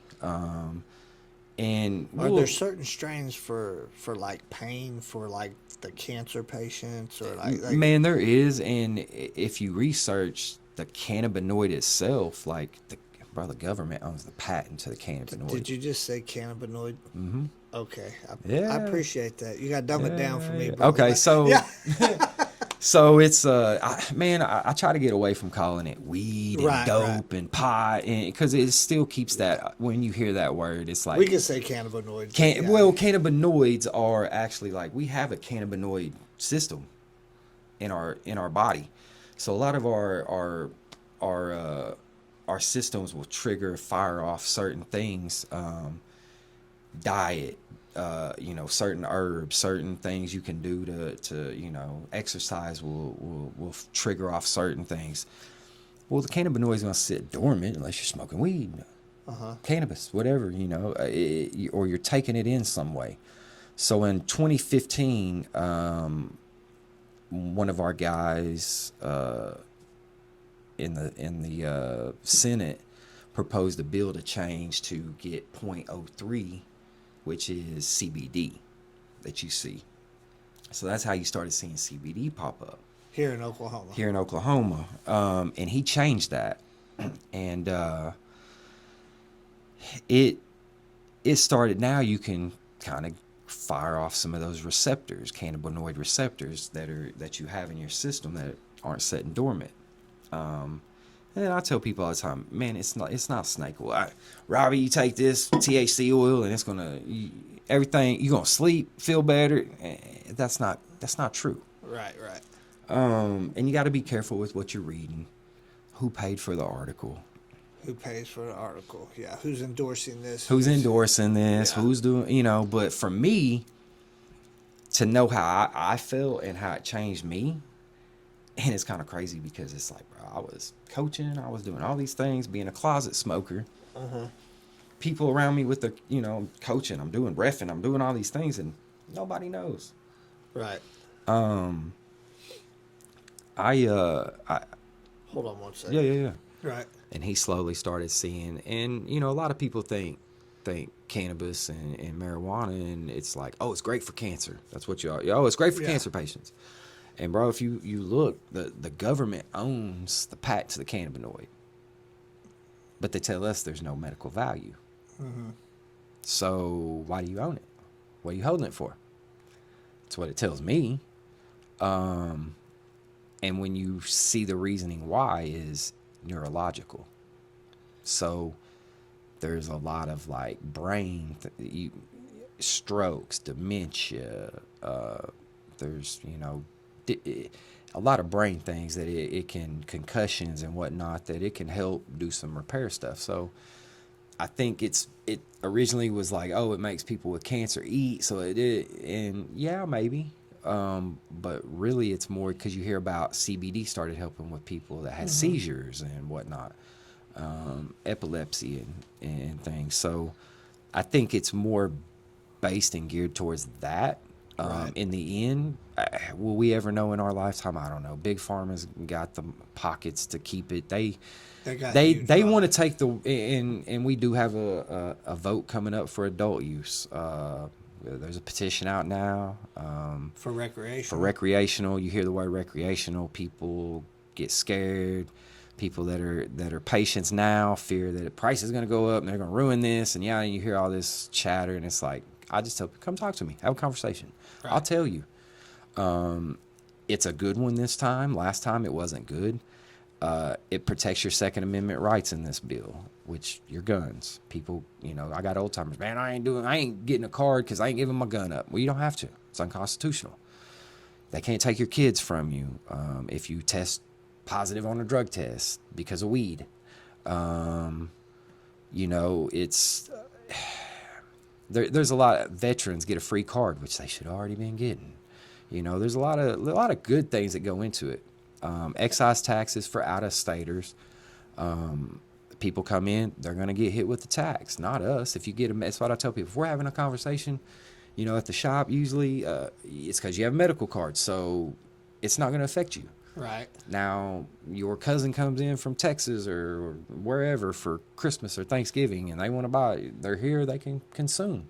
They can buy, they can purchase. Now, they're going to pay a higher tax, which goes back into our state. We all know we need money here in the state as well. So they can purchase from another state and take it back to their state? No, that's the gray area. Oh, okay. Unless you could go to Missouri. Missouri's a adult use state right now. Texas is not. New Mexico is. Okay, so who can purchase from a dispensary now? Right in now, Oklahoma? you've got to have a medical card. You've got to go to see a doctor. You've got to get a actual medical. Basically, you see the doctor writes down, hey, I can't sleep, I've got anxiety, this, that, and the other. Have you been using? Yeah, I've been using it for years. Man, I've been using it 50 years, doc. Right. What are you talking about? I don't need this card. Well, okay. But I'm here because I don't want to get in trouble now. So you see the doctor, and the doctor basically writes you a script that says, I recommend you use cannabis. Basically take this to the pharmacy, which the dispensary is the pharmacy. So between the doc writing that, then they send it into the state to give you a card? Yeah, correct. So you get online. You got to upload a picture. You got to upload the recommendation, this, that, and the other. It takes about 2 weeks. Do I get to pick the picture? Can I still have hair? Or it's got you can. Yeah. No glasses, no hat. Okay. It used to be you can't smile, look like a mug shot. Now they kind of it's one of them deals. But No, it'll be a good one. It'll be it, the people in the industry are backing this one because it was written for the people, so to speak, kind of like our medical So, bill was wrote. and I'm just asking Yeah. because it's just stuff I've heard both sides of the pro cannabis, totally against cannabis. Do they have if they come? Do they have to be a resident of Oklahoma Yeah, to right. get a medical card? Well, yes and no. I actually had a patient from Missouri over the weekend. So if you have a medical card from a medical state, before you come to Oklahoma, you can get online, see the doctor, and get a temporary, like, 30-day card. Okay. Not a lot of them. I've seen a few people that are, like, working here for a couple weeks. They know they're going to be here. They'll do it.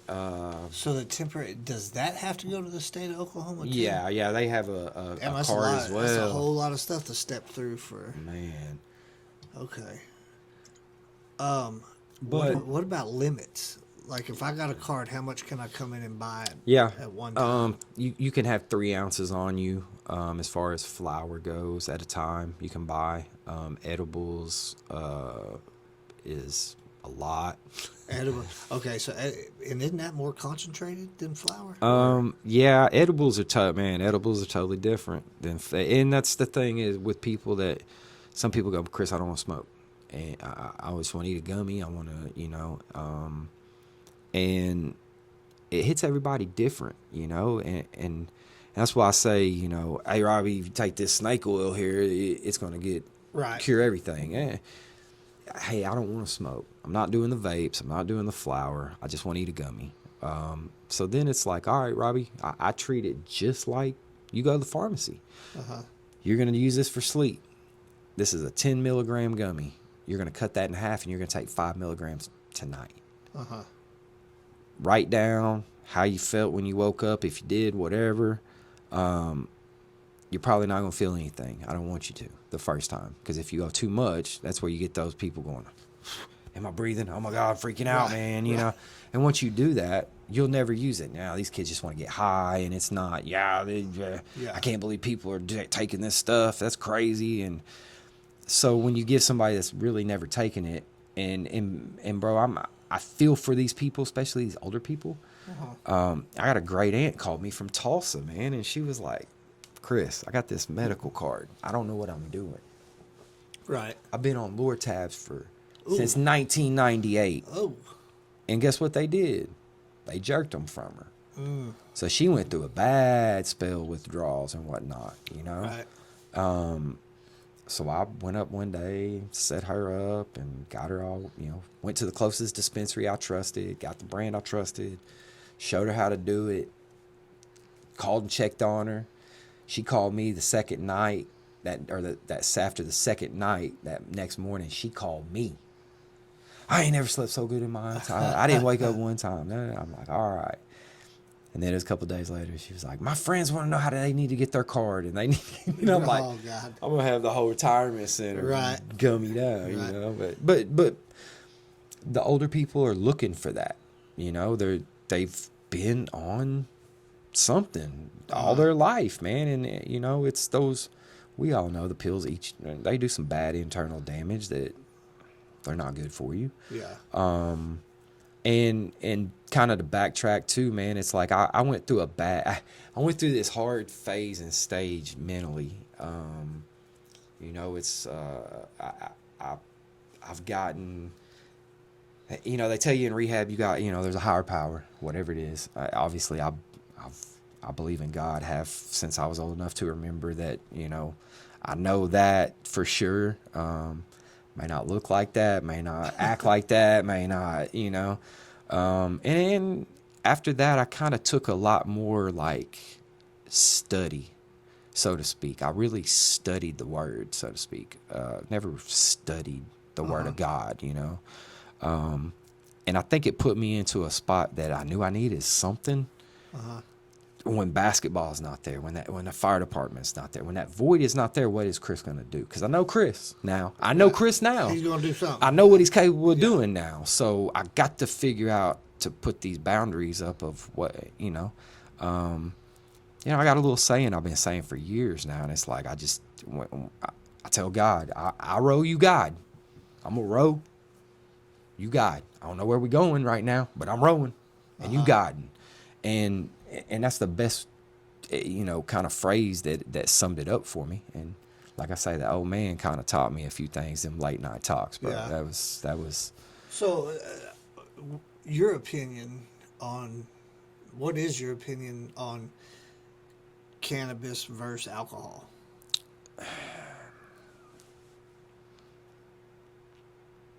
I know what it did to me, so I can only kind of speak on me. I don't want to.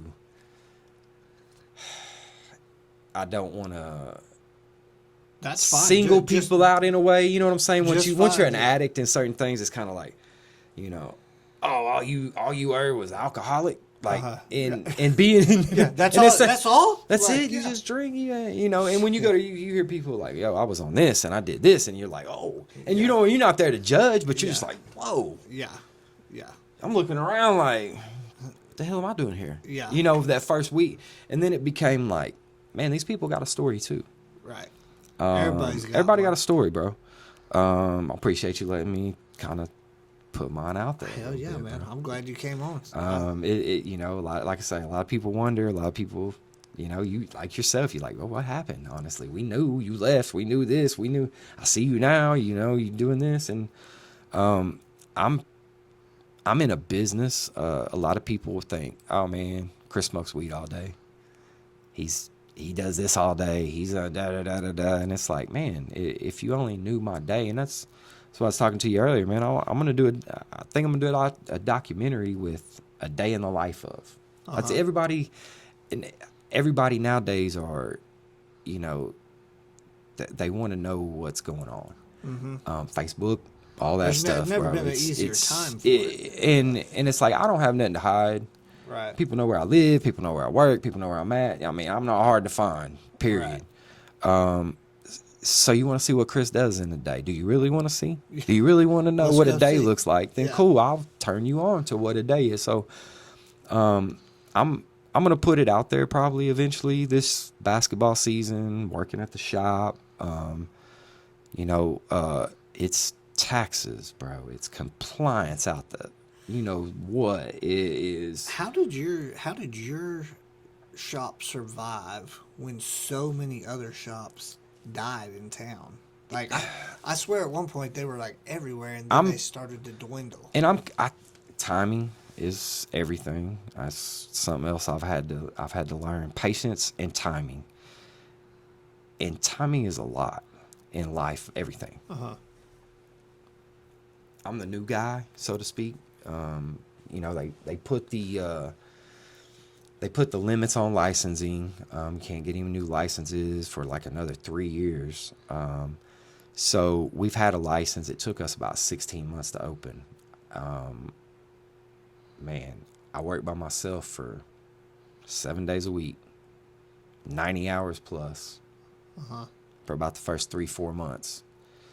Finally hired the first person. Was like, I can give you about 15 hours, bro. And that was enough for me to go to kids' ball games, me to go referee a game. Right. And that's about it. It put a lot of stress on me at first because we were in such a hole with getting it open. I know I was telling people, hey, I'm opening. And they're like, Yeah, when when? you're doing that, yeah. It's been over a year, my guy. Like, what are you doing? Yeah. And in the paperwork stuff is a whole nother animal with the cannabis stuff. Since you've been doing that, has that gotten easier? No, I'm 14 months in on Ada in Norman. So Trying you're to expand the brand. Okay. McAllister's been awesome. It's been great. We've made money. Yeah. Excuse me. Bless you. We've made money, but I've got 2 partners. we sat down and was like, we're going to be capped out here. What kind of money can we make? Where is this market going? What are we going to do? What's our plan? So, we went all in. We believe in each other. We're sports guys too, as well. So we're competitors. Right. Excuse me. That water, I told you, come in handy. Come in handy, bro. But we decided to add a couple new stores. Again, we're 14 months in here. We're almost 16 months in, like McAllister. I know it's going to pay off. Right. I know what the work is going to take to get there. Uh-huh. It's not going to be easy. People drive by and they're like, bro, you're killing it. Your stores did it. And I'm like, yeah, I'm blessed. I'm thankful. You're not far from me. So No, I always see people in. So it's misleading at times because it's like, man, retail is a roller coaster ride. It's something I've never been involved in like that. Ran shop before, obviously, but never been an owner and been like, man, it's a different feeling when you got 3-4 families besides your own that kind of rely on you in this business to take care of them and theirs. Yeah. That's a different kind of stress, bro, that I never had. I look at business people in this town now and I think, man, I go up and some people and I'm like, hey, I just want to shake your hand and looking now like, man, the time, I know what it took. I know what you put in. I know it's a different respect. Right. From business. And it's like I tell people all the time, like, I'm not doing this forever. It's not who I am. It's what I do. It's not who I am. It's like the fire department, man. It's what we do. It's not who we were. Sometimes we made it who we were. Mm-hmm. We took it home with us too much. We took it too many days off with us too much. But that wasn't who we were in the end. Right. Right. And again, cannabis people think cannabis. They just think it's all you do. And I'm like, man, I think part of that's I want to show people like what I do all day. Right. It's not, you may drive by and see me for 2 seconds or come in for 2 seconds and that's all you see. Yeah, people don't understand the hustle of owning a business at all, especially. And then if you got stuff on the side, I mean, it's like this for me. Like, I work all them jobs and then, trying to get guys lined up to come absolutely. in and stuff. But so you're opening 2 more stores, you and your partners. Yep, trying to for sure. Are you guys from seed to flower, or what are you guys? So, franchise farms. I'm not actually an owner of the grow. My 2 partners are owner with another guy. I'm head of sales. When I first started in this, obviously I worked at Hashtag and Krebs and ran that. That's where I really got my feet wet in the industry and learned and was kind of all I grew on my own, so I knew what it takes to grow. And I was like, I'm not that guy. Uh-huh. I'm not that plant guy who wants to sit by himself with his headphones in for 12 hours a day. Uh-huh. It's not me. I'm, put me out on the road and let me go talk to people and try to sell product. And that was I found my niche in that. And I just met a lot of people in the industry. And that's kind of how, again, like I told you, Ball, kind of a mutual friend from Oklahoma.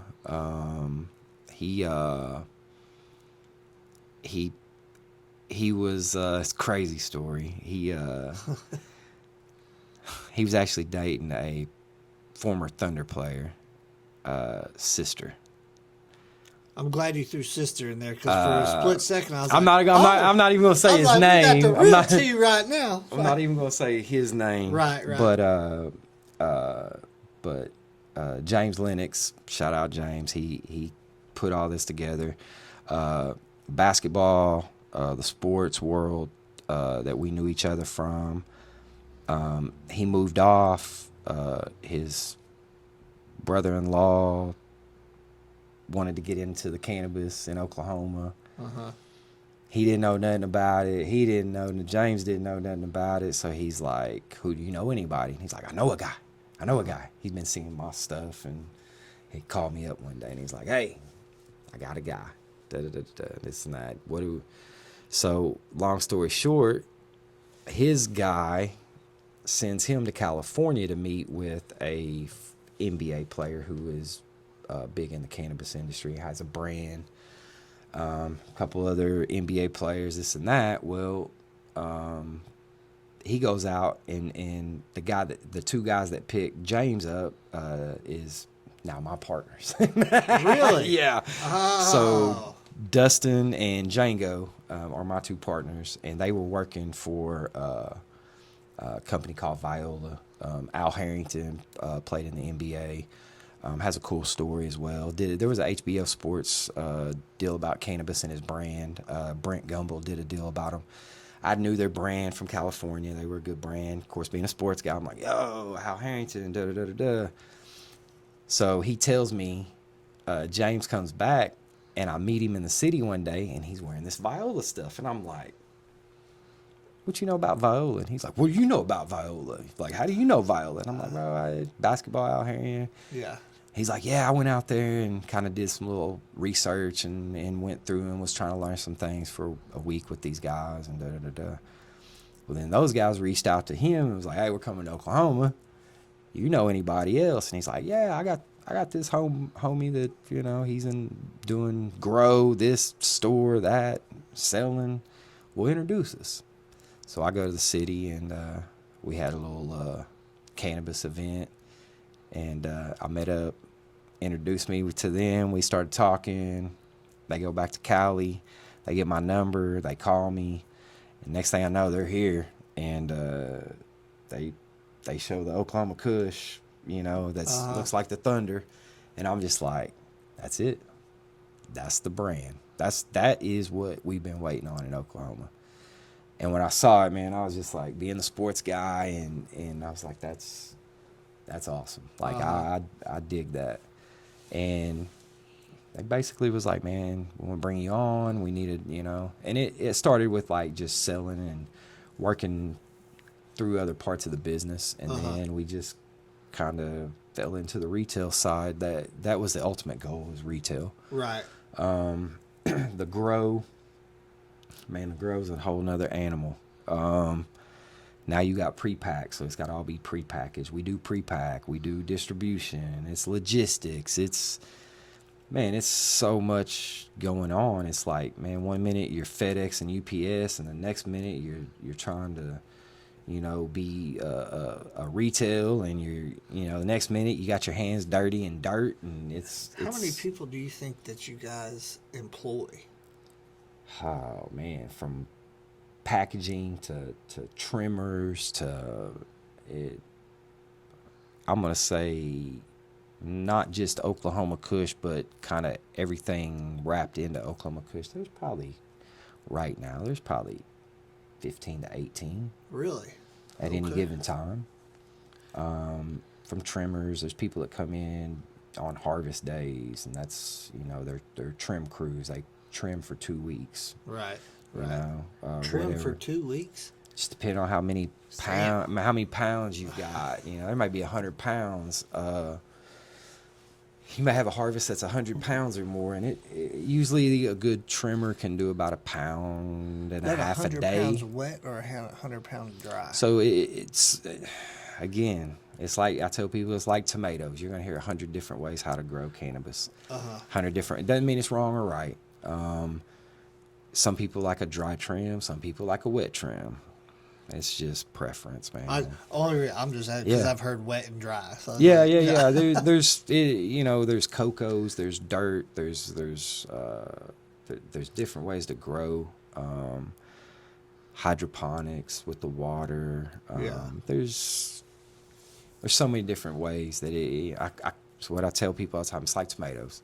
You can grow them upside down; they're still good. You can grow them in, you know what I'm saying? It's so. Oh man. But it's no, man, it's been a good ride. I'm here, so I mean, you look like you're doing I'm not good. satisfied by no means. I'm still working it. I don't see myself in the business forever. Right. I would like to do other things. And again, you know, the refereeing is up there. I don't feel the stress or the like I gotta make it there for a year. So I was like, man, I'm punching that square peg in that round hole, and it's just you get disappointed in the officiating world because you have no control over what games you call. Right. Right. You're at the mercy of somebody else. So you're grateful and blessed when you get the good ones, and you know, whatever game I get, I'm gonna go call. But I mean, each one you do, like, that's another one under your belt. You know what I mean? man, and it's the more you do, the better. And I like going. I gripe about it, and referees gripe about it, but it's like anything else, man. The more you do it, the easier it is. The better you become. The more situations you come into, you already know. It's like fires, man. When you've been to a car fire 4 or 5 times, you kind of know how to attack it, what to expect, and when you see a play on the floor, you've seen that play 4 or 5 times, you kind of know what the outcome's going to be already. You can, so the more you see, it's like anything else. When you were off, you said you took off the year because all your family was passing away, and when you were gone for that year, did you miss the refereeing, or did you? Like, so the fire for me, when I left, I if I saw a truck go by for a long time, I was like, damn, I wish I was on that truck. But now I'm like, meh, whatever, you know? You wonder, you know, you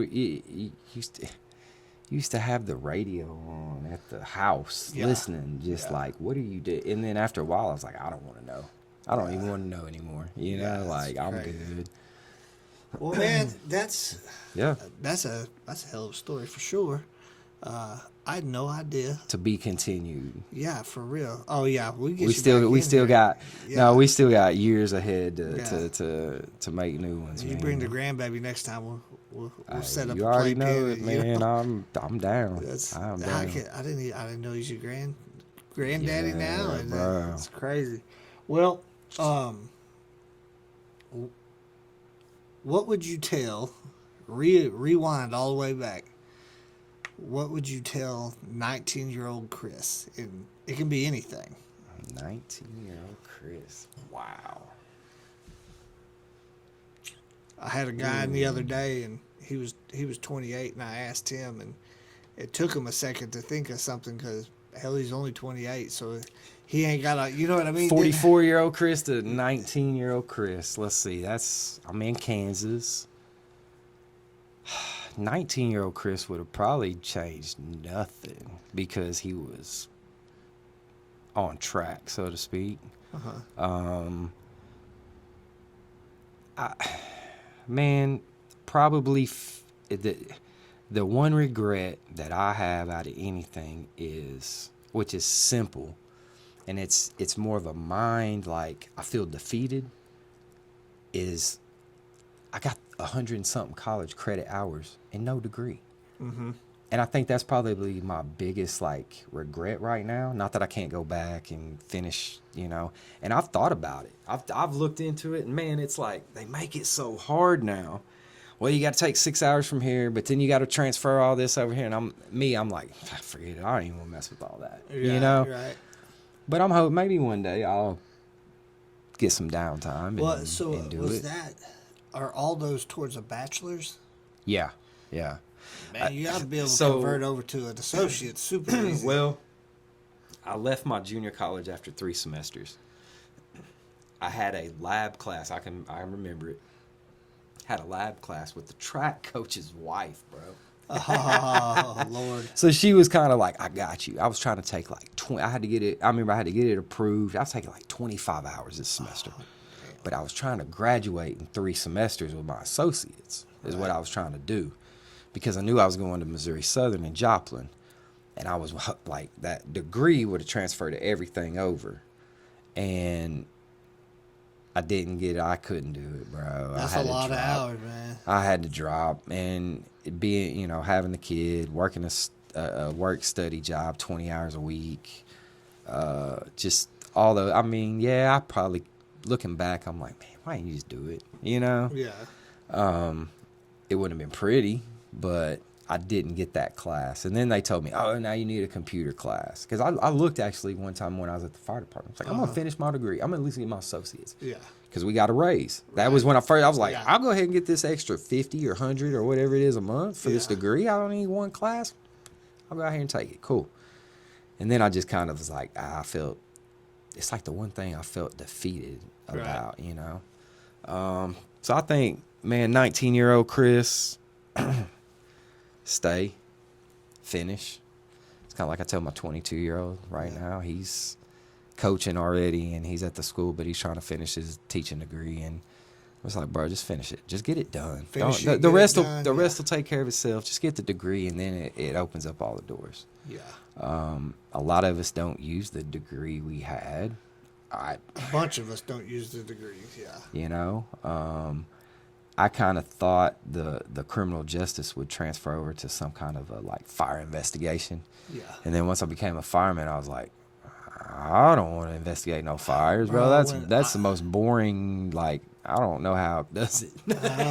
when I saw what the actual fire marshals do, right, or the ones that I knew, I was like, oh, I don't want to do codes. No, I have no. That is. I went and took the damn inspector class, and I passed it, but I was like, this is miserable. Like, but hazmat, we need them out there. Like, hazmat, any kind of that type. Like, I was like, oh my god. Yeah. Now rescue and all that. Like, I'm all for those classes. We need the guys out there that want to be in hazmat. Trust me, and want to be absolutely the fire marshals. But like, I wasn't that guy on the team. No. But you know, I think a lot of guys move to that fire marshal position all over the state. They move into those positions because then they Monday get to through 8 Friday, to 5. Yeah, they Monday got that through more Friday. natural, and I get it. Yeah, and maybe you can do that for a few years. You know, if you're on your downhill slide, I could see that. Shit, some of them gonna do it for 20 years. But yeah, I don't.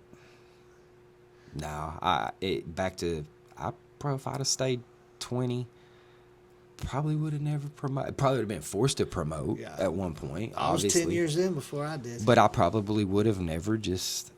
I'd have still wrote it out probably. Yeah. Just because. Well, that is. Yeah, finish school, 19-year-old Chris. That's probably it. Finish school. Yeah, that's what Robbie should have done too. When I got hired on, I dropped out. And when I say dropped out, I didn't even withdraw. I just left. I just left. Until they sent you a bill. Oh, hell yeah, they sent me a bill. They sent you a bill at the semester. Yeah, sent me that damn bill, which I paid double for, because I ended up having to go, because I went back and finished my degree, but in order for all those F's to, because I didn't withdraw. Yeah. In order for all those F's to drop off, I had to take a full semester of college, and then those could all drop off. And then some of them, like, I went ahead and retook to raise the F to an A, you know what I mean? But it was still, hell, I ended up paying double. Like, all I had to do was go and withdraw. Yeah. But, you know, I got that phone call, hey, you thought you was about to be the man, boy. That's what I say. I was a man. My damn head was so big, I couldn't fit How through the old door. were you? I was old when I did that. I was 27 when I got hired. 27. Yeah. Don't that sound like I was old when I got hired? Yeah. It's like, I mean, sure, that's still young. I'd go back to 27 in a heartbeat now. That's crazy. I would go back. That's crazy. Well, man. Appreciate you, my man. It's been, I a good appreciate you. Yeah. You come down and told the story, man. Like, that's, you floored me. I didn't know a bunch of stuff about you. Man, I've been saying a lot. Like, I've had a lot of people, even in the cannabis industry, like, bro, like my partners, you know, I kind of told them my story, and they're like, what, you did what? You did what? You did what? Yeah. So when they come to town and we go out to eat somewhere, people come, hey, Chris, hey, yeah. And they're like, you need to run for mayor. Right. You need to run for mayor. Yeah. You need to run for mayor. I'm like, no, bro, not here. But I wouldn't make it. It's... I've been saying I was gonna tell this story. Yeah. So when you asked me, like, hey, I was like, you really want my story? Yeah, I want it, man. I want everybody's story. Yeah. You know what I mean? Like, yeah. I want all, because you ain't the only one out there. Like, there's so many of us that don't know we just don't know everything about each other. But Man, working together for that long, I thought I did know. sure. So, And I think people, a lot of them, masked a lot of things too. oh yeah, yeah. We even people who we thought we were close to. It's not hard to do. Right. You know, but it I think it's good. You know, I like watching these. I've watched several of these, and Oh yeah. some of the guys you think back, man. It's you got memories with, you know, and that's what kids don't understand with like sports and football is, again, it ain't the ball, man. It's the blood, sweat, and tears. It's the bus ride. It's the late night. It's the this and that. And then the fire department was no different. And that's why, you know, I'll say this too. I think if I wouldn't have, because one night, I'd never tell anybody this, man. I was sitting one night, I was a senior in high school, and it was like probably a month before graduation. I was like, bro, what are you going to do? Like, you really ain't the school guy, but sports has gotten you through it all these times. You're going to have to play sports to go to school because your ass ain't going to go to class. I already know. You're going to be that guy. You got to have the discipline. So I think if I wouldn't have probably went fire department, military was probably my, you know, and I say it now, you know, I'll say it to my kids. I say, you know, if you don't have the discipline, take your ass to the military. Yeah. For a few years. And figure out what you're going to do. Because you may not know what you want to do. Hell, here I am, 44, and I'm still like, you know, changing jobs at you know, every few years it seemed like. But it just, you think something's going to be better. You feel like it's going to be better, and maybe it is. You know, but I'm to that point where it's just, you know, it ain't about us anymore. Yeah. So, no, we got kids. You got a grandbaby. Bro. Once again, congratulations appreciate about that. I can't believe it. Yeah. Well, I appreciate you, man. Man, no, thank you very much. Guys, I appreciate you tuning in for another episode of Sticks and Stones Unfiltered. This is actually episode 12. These cups, another one of the firefighters we used to work with, he supplied them for us. These are nice. Yeah, they're not bad, right? Dope. Check out Red Hot Lasers. Chris Williams, business he owns. Christmas, put him out there. Christmas, Christmas, good job, right? Christmas. Yeah, we did an episode where he interviewed me. Yeah. And we're gonna post that one, but it's gonna be like one of those not hidden episodes, but it's not. We're not gonna put it in a numbered thing. We got some stuff coming too that's a little different, but nice. Yeah, guys, appreciate you. Like and subscribe. If there's anybody you want to see on here, let us know. Appreciate you. Appreciate you, big dog. Hell yeah, brother.